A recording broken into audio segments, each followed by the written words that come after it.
Input సబ్సిడీకి సంబంధించి చాలామంది video అయితే చేయమని అయితే అడుగుతున్నారు. అంటే పంట నష్టపరిహారానికి సంబంధించి అమౌంట్ అనేది ఎప్పుడు రిలీజ్ చేస్తారు చెప్పమని అయితే అడుగుతున్నారు. నిజానికి ఈ అమౌంట్ అనేది సంక్రాంతి కంటే ముందుగానే రిలీజ్ చేస్తామని ఏపీ ప్రభుత్వం అయితే చెప్పింది. కానీ ఇప్పటి వరకు కూడా ఆ రిలీజ్ డేట్ పైన ఎలాంటి అఫీషియల్ అప్డేట్ అయితే ఇవ్వలేదు.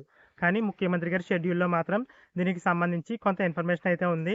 ఆ వివరాలు ఏంటో ఇప్పుడు చూద్దాం. ముఖ్యమంత్రి గారి ఓల్డ్ షెడ్యూల్ ప్రకారం చూసినట్లయితే ఫిబ్రవరి 21వ తేదీన అన్నమయ్య జిల్లాలో ఈ పంట నష్ట పరిహారం అమౌంట్ అయితే రిలీజ్ చేయాల్సి ఉంది. కానీ మళ్ళీ అది కూడా మారడం జరిగింది. అంటే ఆ తేదీ కూడా మారడం జరిగింది. కొత్తగా వచ్చిన అప్డేట్ ప్రకారం చూసినట్లయితే ఈ ఇన్పుట్ సబ్సిడీ అమౌంట్ అనేది ఫిబ్రవరి 24వ తేదీన అన్నమయ్య జిల్లాలో అయితే రిలీజ్ చేయనున్నారు. ఇక కరువు మండలాలకు సంబంధించి కూడా కలిపి ఈ అమౌంట్ రిలీజ్ చేస్తారా అంటే అలా రిలీజ్ చేసే అవకాశం అయితే ఉంది.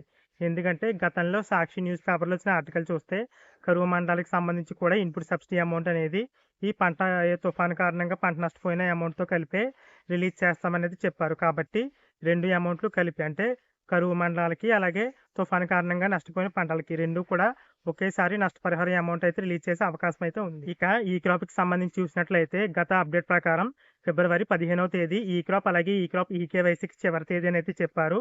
కానీ ఇప్పటికీ ఇంకా చాలా మందికి ఈ క్రాప్ అనేది పూర్తవ్వని కారణంగా ఆ డేట్ అనేది మళ్ళీ ఎక్స్టెండ్ అయితే చేయడం జరిగింది. ఫిబ్రవరి 22వ తేదీ వరకు కూడా మీరు ఈ క్రాప్ అలాగే ఈ క్రాప్ ఈకేవైసీ అయితే కంప్లీట్ చేసుకోవచ్చు.